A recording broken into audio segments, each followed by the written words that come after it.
Assalamualaikum warahmatullahi wabarakatuh. Halo teman-teman, jumpa lagi bersama kami di saluran YouTube OPS Desa. Dan di video kali ini saya akan kembali membahas tentang FR yang keluar di ujian PPPK tahun 2024 untuk formasi guru ya Bapak Ibu. Kemarin kami sudah membagikan beberapa FR dan kali ini juga akan kembali membagikan pada teman-teman. Oh ya teman-teman, bagi teman-teman yang membutuhkan e-book atau juga tryout, ya Bapak Ibu bisa memesan kepada kami melalui link yang ada di bagian deskripsi dari video ini. Nantinya Bapak Ibu akan mendapatkan e-book yang sudah sesuai dengan kisi-kisi plus soal-soal FR yang keluar.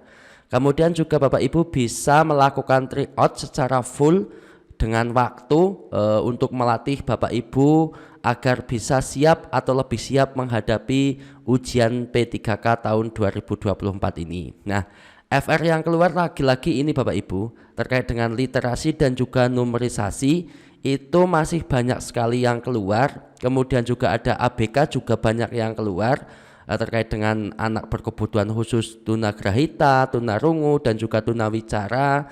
Kemudian juga ada CP atau capaian pembelajaran, strategi pembelajaran dan juga tujuan pembelajaran, juga masih terkait dengan asesmen serta studi kasus ya Bapak Ibu. Kemudian di sini juga ada FR Mansos One dari teman kami, itu terkait dengan pemecahan masalah ketika menjadi pemimpin perusahaan, kemudian juga yang banyak katanya terkait dengan pelayanan publik. Bapak Ibu, FR yang keluar ini kami ambil dari teman-teman kita yang sudah melakukan ujian di hari ini dan juga hari kemarin. Nah, di sini ternyata masih ada juga terkait dengan pertanyaan Bapak Ibu. Soal-soal teknis SJT itu sebenarnya itu yang seperti apa? SJT itu terkait dengan soal-soal studi kasus yang ada di sekolah-sekolah Bapak Ibu. Kemudian juga katanya ada soal-soal terkait dengan numerisasi itu tentang angka-angka dan sebagainya. Nah, Bapak Ibu, untuk soal-soal terkait dengan angka atau mata pelajaran misalkan deret angka, pecahan dan sebagainya, itu terkait dengan numerisasi, itu memang ada ya Bapak Ibu, tetapi itu untuk jurusan atau guru yang di bawah naungan itu Kemenak ya, guru MI dan sebagainya. Kalau guru SD yang di bawah naungan Kemdikbud itu numerisasi dan juga literasi itu juga keluar, namun tidak berupa angka-angka. Itu terkait dengan kasus-kasus yang ada di sekolah, bagaimana cara meningkatkan literasi peserta didik atau numerisasi peserta didik seperti itu. Nah, di sini FR yang keluar seperti itu ya Bapak Ibu, ABK terkait dengan tunagrahita, tunarungu dan sebagainya, kemudian strategi pembelajaran dan sebagainya. Kemudian kalau Mansos One itu banyak yang keluar terkait dengan pemecahan masalah. Dan juga untuk info Bapak Ibu, kemarin atau tadi juga ada teman kita yang ujian, katanya untuk Mansos One itu hampir sama dengan tahun lalu. Yang banyak berbeda itu adalah di SGT. Nah, Bapak Ibu sekali lagi yang ingin memesan e-book ataupun mungkin ingin mendapatkan tryout sesuai dengan waktu dan sebagainya, yang sesuai dengan FR yang sudah keluar dan sebagainya, silahkan Bapak Ibu bisa memesan melalui link di bagian deskripsi video ini. Mumpung masih ada waktu, silahkan Bapak Ibu belajar secara maksimal. Semakin banyak Bapak Ibu mendapatkan perbendaharaan kata maka atau perbendaharaan soal, maka semakin mudah Bapak Ibu untuk menyelesaikan soal-soal nantinya dan juga semakin siap untuk menghadapi tes P3K. Karena waktu, maka lebih baik Bapak Ibu segera untuk mempersiapkannya. Kemudian kita langsung saja ke contoh soal. Nah, ini adalah contoh soal yang pertama. Bapak Ibu silahkan dibaca ya. Cara yang paling efektif untuk meningkatkan minat literasi membaca di sekolah adalah, ya di sini kata kuncinya adalah meningkatkan minat literasi membaca. Maka hal yang bisa kita lakukan itu bagaimana?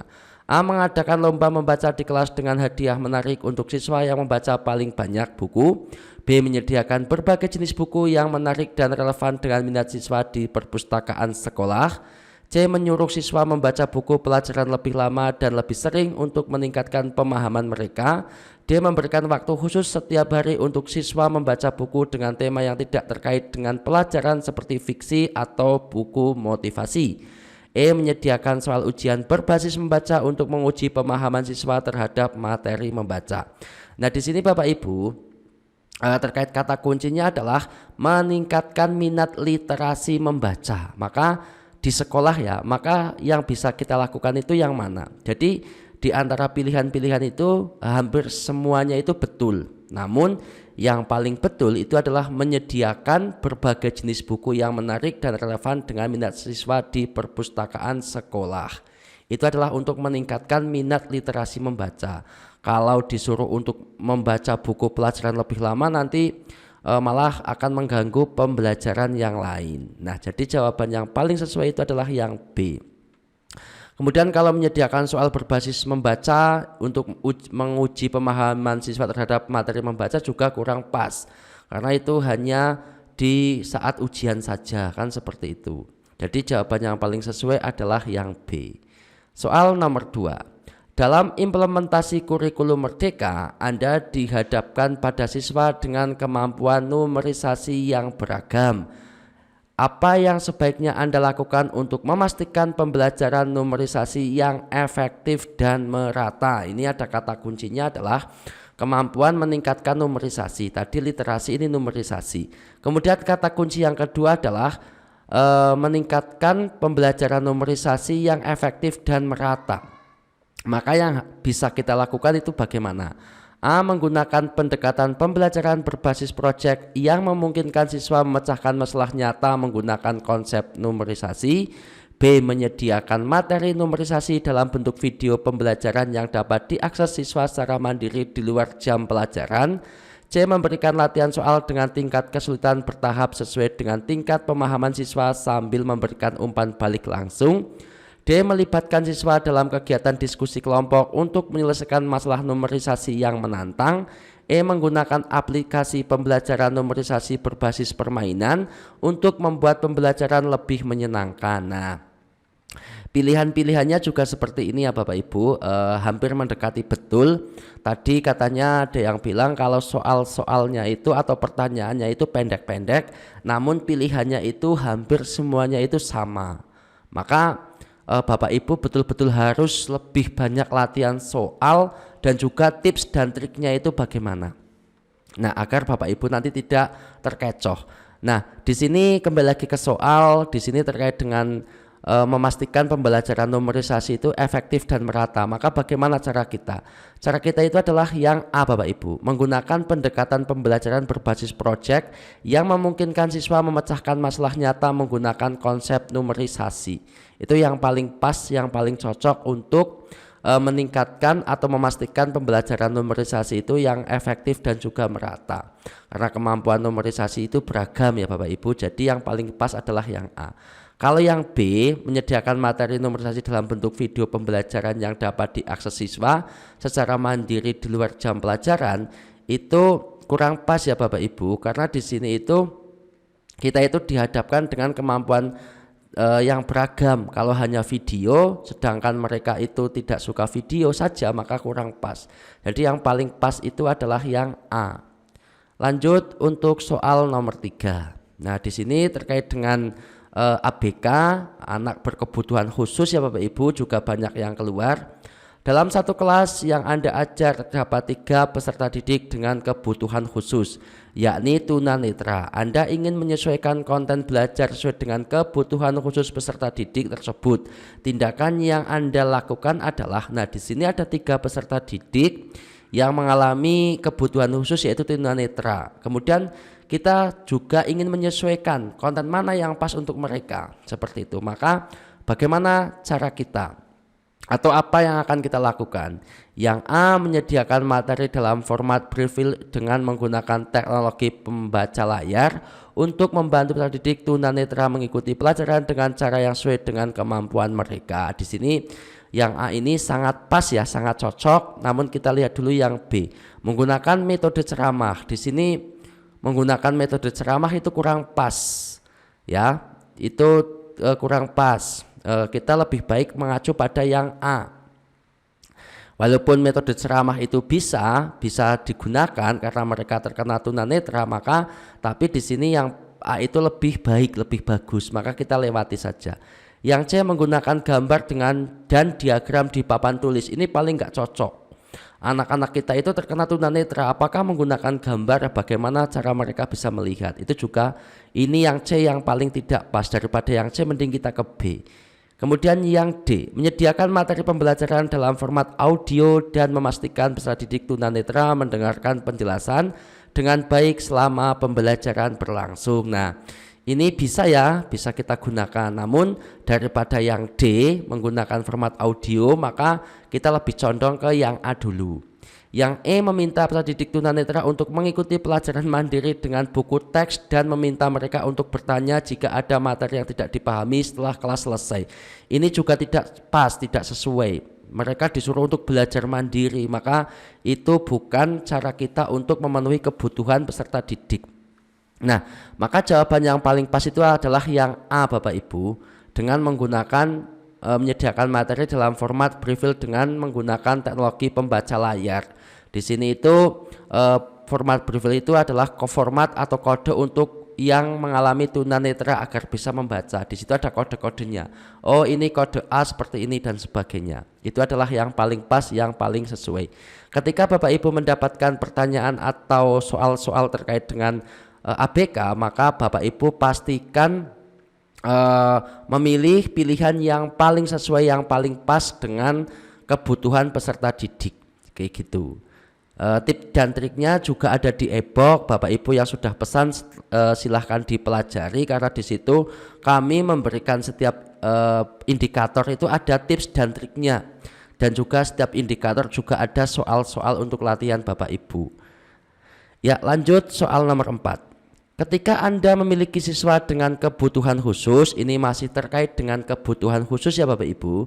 Di kelas, ketika Anda memiliki siswa dengan kebutuhan khusus di kelas, tindakan Anda paling baik adalah, ketika kita mendapatkan anak berkebutuhan khusus, maka tindakan kita itu bagaimana? A, mengabaikan kebutuhan khusus. Kalau ada kata mengabaikan, membiarkan dan sebagainya, kita lewati saja karena itu akan memakan waktu. Lebih baik kita mencari opsi yang lain. B, mengisolasi siswa tersebut. Ini juga kita nggak usah, kita tinggal saja. C, menyarankan orang tua untuk mencari sekolah khusus untuk anak mereka. Kita simpan dulu. D, merancang pembelajaran inklusif dengan modifikasi materi dan memberikan dukungan yang sesuai. Ini lebih baik daripada yang C ya Bapak Ibu. E, meminta siswa tersebut untuk tidak hadir di sekolah. Ini lebih parah lagi yang E. Maka jawaban yang paling sesuai adalah yang D, merancang pengajaran inklusif dengan memodifikasi materi dan memberikan dukungan yang sesuai. Jadi jawaban yang paling sesuai adalah yang D. Nah, untuk model-model soal seperti ini kami di e-book sudah banyak sekali. Sebenarnya e-book yang kami berikan itu juga sudah sesuai kisi-kisi dan sudah sesuai dengan FR yang keluar di setiap ujian, seperti itu Bapak Ibu. Nah, untuk tryout-nya, bagi yang ingin tryout gratis bisa mendapatkan juga melalui link di deskripsi video ini. Namun bagi yang ingin secara full soal-soal tryout dan sebagainya dengan waktu, kami juga menyediakan bagi teman-teman yang memesan e-book pada kami. Lanjut soal untuk nomor 5.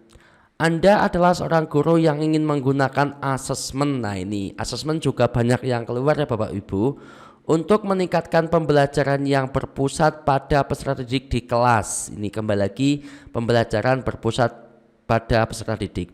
Dalam suatu pembelajaran, Anda mendapati bahwa beberapa peserta didik mengalami kesulitan memahami materi tertentu.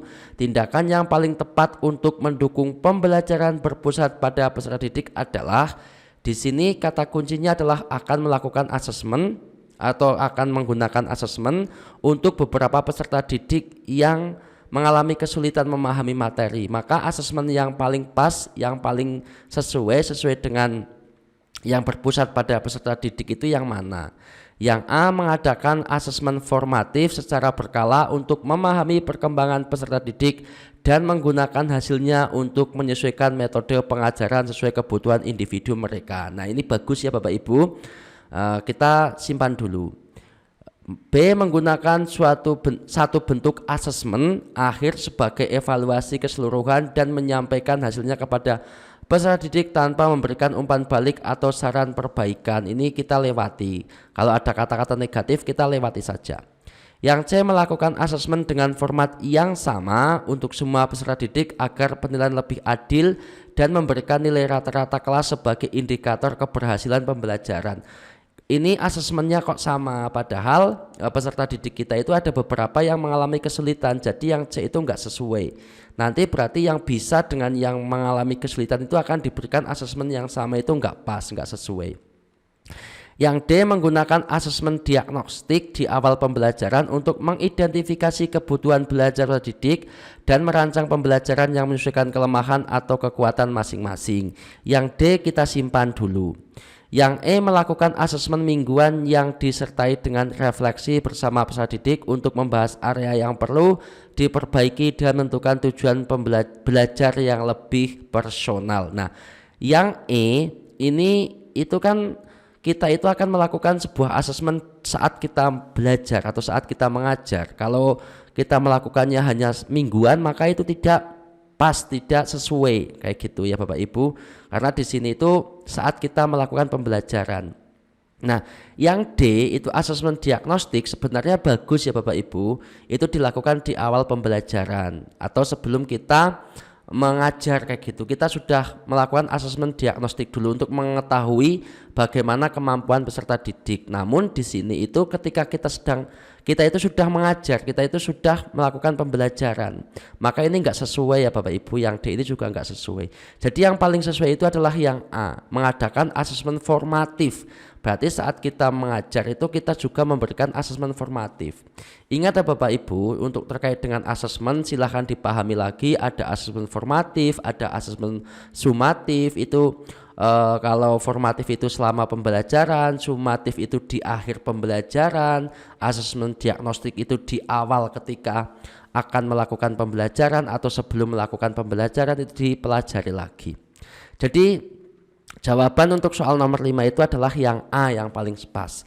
Asesmen formatif digunakan selama pembelajaran, yaitu mengadakan asesmen formatif secara berkala untuk memahami perkembangan peserta didik dan menggunakan hasilnya untuk menyesuaikan metode pengajaran sesuai kebutuhan individu mereka. Ini kan pas ya, sesuai dengan individu mereka.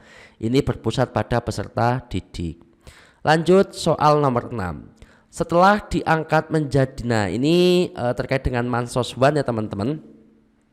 Setelah diangkat menjadi pemimpin tim untuk proyek kritis, bagaimana Anda mengkomunikasikan dan menyelaraskan visi proyek tersebut kepada anggota tim yang memiliki latar belakang dan spesialisasi yang berbeda-beda. Ingat di sini kata kuncinya setelah diangkat menjadi pemimpin tim. Ini berarti kita baru diangkat menjadi pemimpin tim. Kemudian kita bagaimana cara kita untuk mengkomunikasikan dan menyelaraskan visi agar satu tujuan. Maka yang harus kita lakukan itu bagaimana dengan latar belakang dan spesialisasi dari anggota tim kita itu berbeda-beda. A. Menyusun dan menyajikan visi proyek secara jelas dalam pertemuan tim, menekankan pentingnya kontribusi setiap individu. B. Menggunakan bahasa dan contoh yang relatable untuk memastikan bahwa visi mudah dipahami oleh semua anggota tim. C. Melibatkan anggota tim dalam diskusi tentang visi, memungkinkan mereka untuk memberikan masukan dan merasa terlibat. D. Menetapkan tujuan jangka pendek dan jangka panjang yang selaras dengan visi untuk membimbing tim ke arah yang sama. Nah, di sini itu kita itu baru diangkat menjadi pemimpin tim proyek.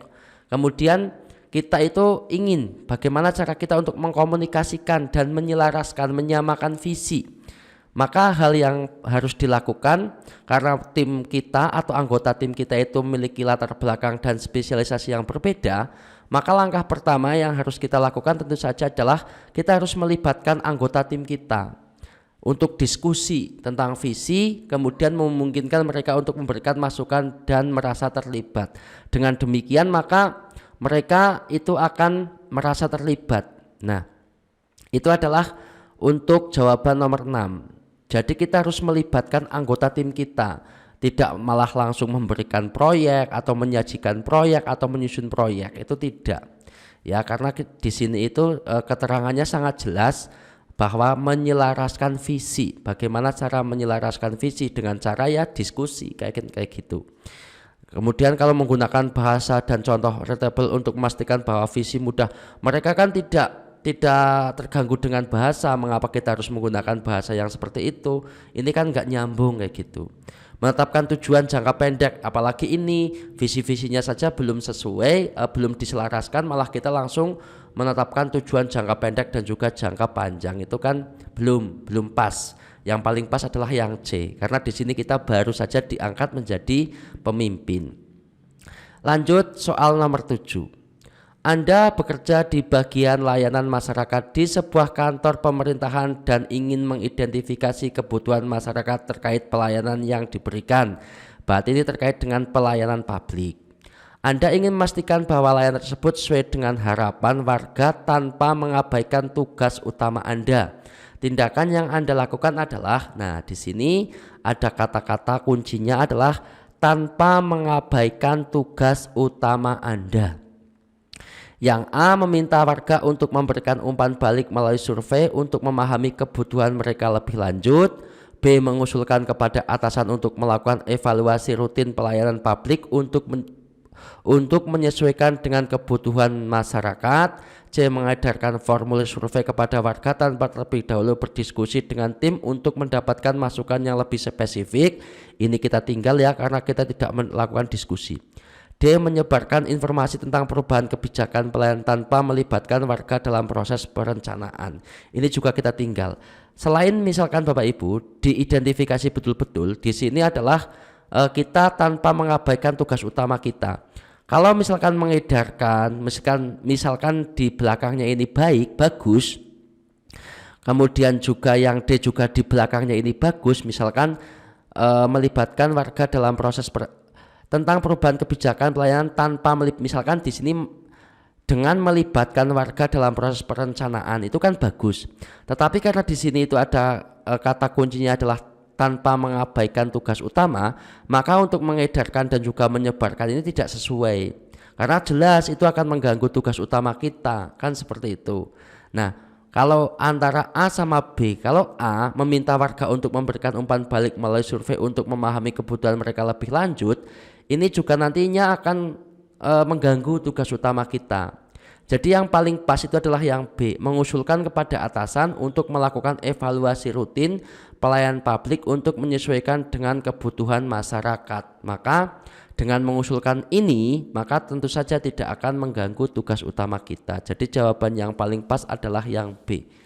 Seperti itu. Nah, kemudian lanjut soal nomor 8. Nomor 8, 9 dan juga 10 silahkan Bapak Ibu kerjakan di kolom komentar video ini, sambil nanti Bapak Ibu bisa melihat tryout gratis yang ada di deskripsi video ini. Bagi yang ingin memesan e-book dan juga ingin berlatih soal-soal tryout sesuai dengan FR yang keluar dan juga sesuai dengan kisi-kisi, silahkan Bapak Ibu menghubungi kami melalui link yang juga ada di bagian deskripsi video ini. Oke, soal nomor 8. Selama pertemuan yang sangat penting dengan klien, seorang anggota tim yang berasal dari latar belakang yang sangat berbeda dengan mayoritas anggota tim mengungkapkan pendapatnya secara terbuka. Namun, gaya penyampaiannya dianggap terlalu formal dan sulit dipahami oleh sebagian besar anggota tim yang lebih nyaman dengan cara komunikasi yang lebih santai. Sebagai pemimpin tim, bagaimana Anda akan menangani perbedaan gaya komunikasi ini agar dapat mengoptimalkan kerjasama tim dan dari hasil pertemuan tersebut?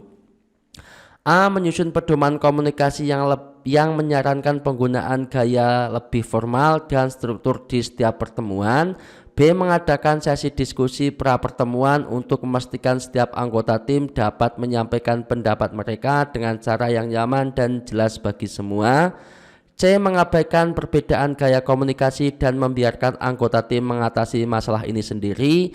D, menyesuaikan gaya komunikasi dengan gaya lebih santai agar anggota tim dapat lebih nyaman berbicara selama pertemuan.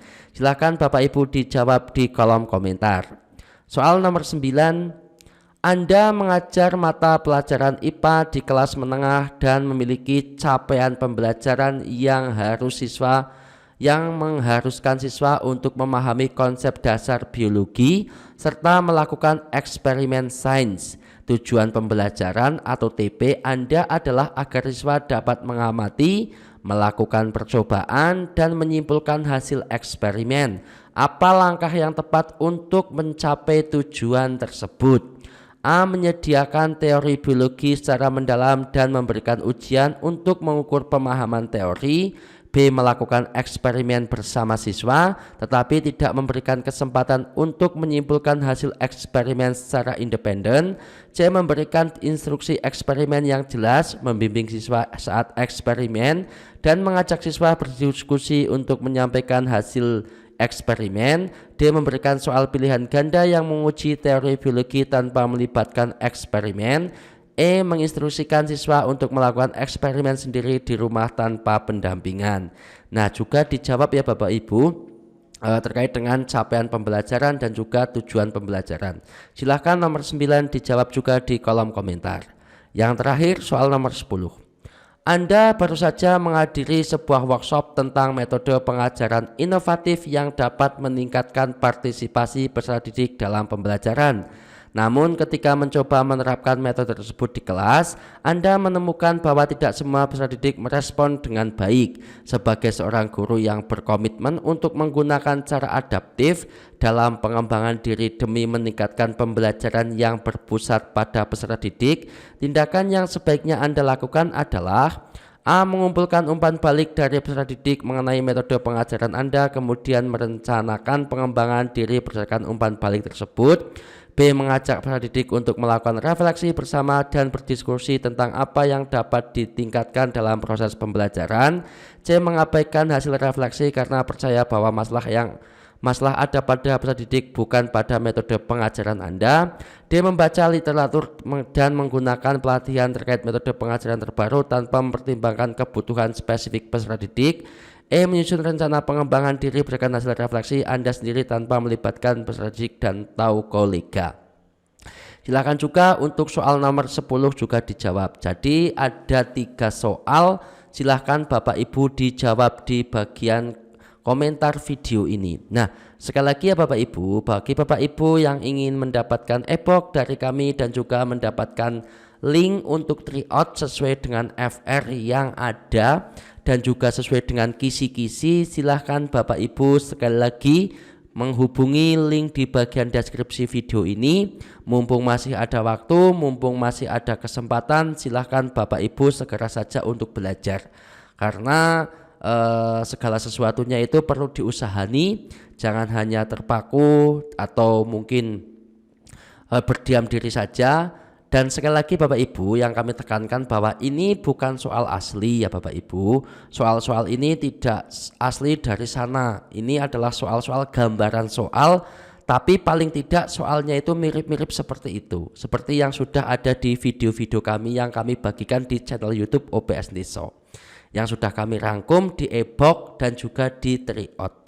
Demikian Bapak Ibu, terima kasih untuk teman-teman yang sudah menonton video dari kami. Jangan lupa kasih dukungan kepada kami dengan cara like, comment, share video ini kepada teman-teman yang lain, dan juga jangan lupa subscribe saluran OPS Deso agar kami lebih semangat dalam memberikan video-video menarik seputar dunia pendidikan. Terima kasih dan wassalamualaikum warahmatullahi wabarakatuh.